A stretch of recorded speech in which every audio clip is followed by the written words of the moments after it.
Question number 26, हमें जहाँ पे फाइंड द वैल्यू ऑफ के की वैल्यू फाइंड करनी है अगर हमारा फंक्शन कॉन्टीन्यूज है।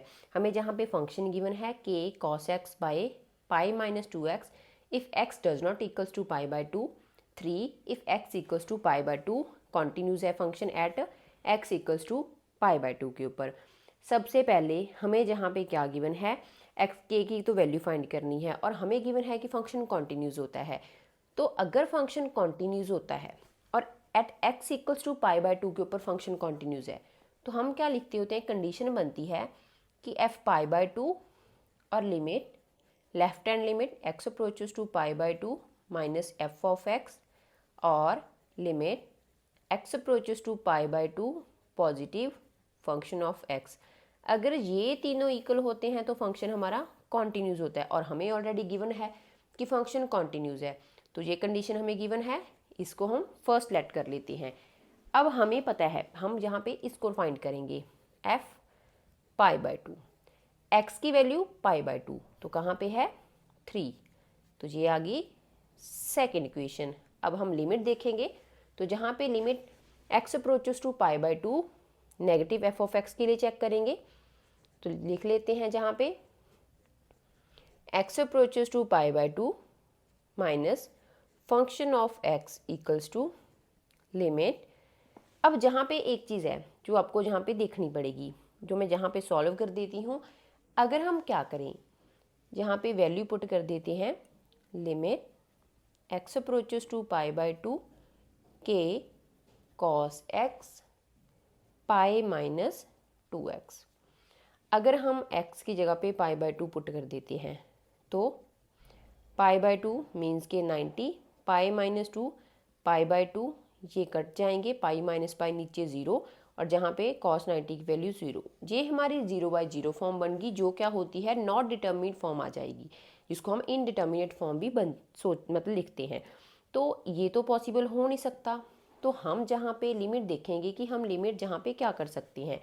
तो इसको समझने के लिए अगर पाई बाई 2 यहाँ पे है तो पाई बाई 2 से छोटी value means pi by 2 negative जहाँ पे होएगा और पाई बाई 2 पॉजिटिव जहाँ पे, तो पाई बाई 2 से छोटी वैल्यू तो हमें पाई बाई 2 से कुछ माइनस करना पड़ेगा, वो हम कर देंगे h, और इधर हमें पाई बाई 2 में से h ऐड करना पड़ेगा।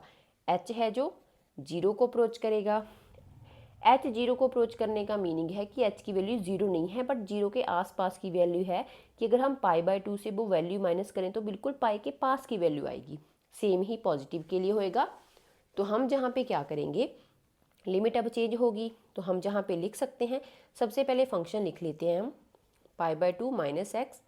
तो हमारा जहाँ पे जब पाई बाई 2 से लेस वैल्यू है तो ये वाला फंक्शन चूज़ करेंगे के कॉस एक्स पाई माइनस 2x। अब चेंज करेंगे limit, limit h approaches to 0 और x की जगह पे क्या आ जाएगा पाई बाई 2 माइनस एच, तो जहाँ पे k cos pi by 2 minus h pi minus 2 pi by 2 minus h. इसको सॉल्व करते हैं, limit h approaches to 0 negative के। अब जहाँ पे cos पाई बाई 2 इसको ऐसे लिख लेते हैं, सबसे पहले जहाँ पे पाई बाई 2 क्या बनता है हमारा cos 90, तो cos 90 माइनस थीटा हमारा किसके इक्वल होता है साइन थीटा के, तो जहाँ पे लिख सकते हैं साइन थीटा है हमारा h, और पाई minus 2 pi by 2 plus h, ये कैंसिल हो गया, ये दोनों भी कट जाएंगे। तो हमारे पास अब हमारे पास एक 11th क्लास का एक टॉपिक था जिसमें अगर हमारी लिमिट h अप्रोचेस टू 0 आती है और साइन h बाई एच की जो वैल्यू है वो 1 होती है, तो मीन्स कि इसकी जो वैल्यू है वो 1 आ जाएगी।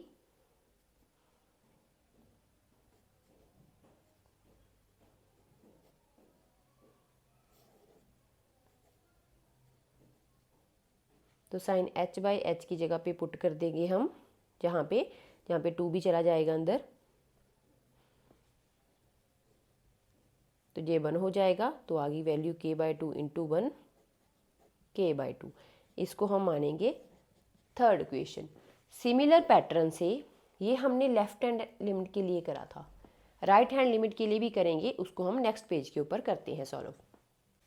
हमने क्या करा था, लास्ट पेज के ऊपर एफ ऑफ एक्स के लिए वैल्यू और एल एच एल के लिए कर ली थी सॉल्व। राइट हैंड लिमिट के लिए सॉल्व करेंगे। सबसे पहले function limit x approaches to pi by 2 positive function of x, इसके लिए फंक्शन चूज़ कर लेते हैं x approaches to pi by 2 positive. तो फंक्शन हमारा हो जाएगा एक्स की value does not equals to pi by 2 है, मीन्स के ग्रेटर भी हो सकती है लेस भी। तो ये वाला फंक्शन के कॉस एक्स पाई माइनस 2x। अब मैंने जैसे आपको लास्ट में बताया था कि अगर जहाँ पे वैल्यू पुट करेंगे वो 0/0 फॉर्म बन जाएगी, जो कि इनडिटर्मिनेट फॉर्म है। तो हम जहाँ पे चेंज करेंगे लिमिट्स को, पाई बाई 2 से बड़ी वैल्यू है तो पाई बाई 2 में कुछ ऐड करा था प्लस h 0 को अप्रोच कर रहा है, तो लिमिट अब चेंज होगी, limit h approaches to 0 positive के cos pi by 2 plus h pi minus 2 pi by 2 plus h। इसको सॉल्व कर लेते हैं। लिमिट h अप्रोचेस टू 0 के cos pi by 2 plus h upon में पाई माइनस 2 पाई बाई 2, और जहाँ पे आ जाएगा माइनस 2h। 2 से 2 पाई और पाई दोनों ये भी कैंसिल हो जाएंगे। अब ये हो गया कॉस 90 प्लस थीटा। तो कॉस 90 प्लस थीटा की जो वैल्यू होती है वो होती है माइनस साइन थीटा के इक्वल।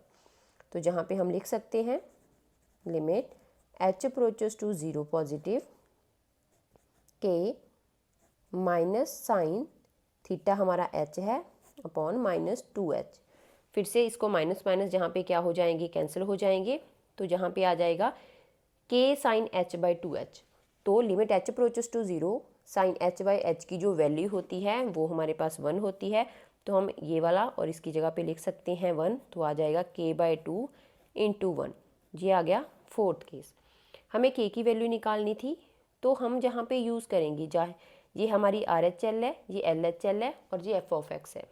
तो हम दो वैल्यू चूज़ करेंगे, क्योंकि जहाँ पे सेकंड जो थर्ड और फोर्थ वैल्यू वो सेम आई है, लिमिट एल एच एल और आर एच एल सेम भी आनी चाहिए थी क्योंकि फंक्शन कॉन्टीन्यूस है। तो हम यूज़ कर लेंगे फ्रॉम सेकंड एंड थर्ड। अगर ये वैल्यू आपस में ये इक्वल हैं तो ये दोनों वैल्यू भी इक्वल होएंगी। तो k बाई 2 इक्वल्स टू 3 और k की वैल्यू आ गई 3 इंटू 2 6। यही हमें क्वेश्चन में फाइंड करना था k की वैल्यू। फंक्शन कॉन्टीन्यूस गिवन था, कॉन्टीन्यूस की कंडीशन लगाई, एफ ऑफ एक्स के लिए फंक्शन लिखा, फिर लिमिट एल एच एल के लिए लिखा। वहाँ पे हमें पता था पाई बाई 2 अगर पुट करेंगे तो 0/0 फॉर्म आ जाएगी। फिर हमने पाई बाई 2 माइनस h वाला केस लिया, h को 0 को अप्रोच करवा दिया, फिर वहाँ से ये वैल्यू आई। फिर आर एच एल के लिए करा, जो भी फॉर्मूलाज थे वो लिखे, जहाँ पे सॉल्व करा और यहाँ पे भी k बाई 2 वैल्यू आ गई। दोनों वैल्यू तो सेम ही है, इन दोनों वैल्यू को इक्वल रख के k की वैल्यू फाइंड कर ली, और यही हमें क्वेश्चन में फाइंड करना था।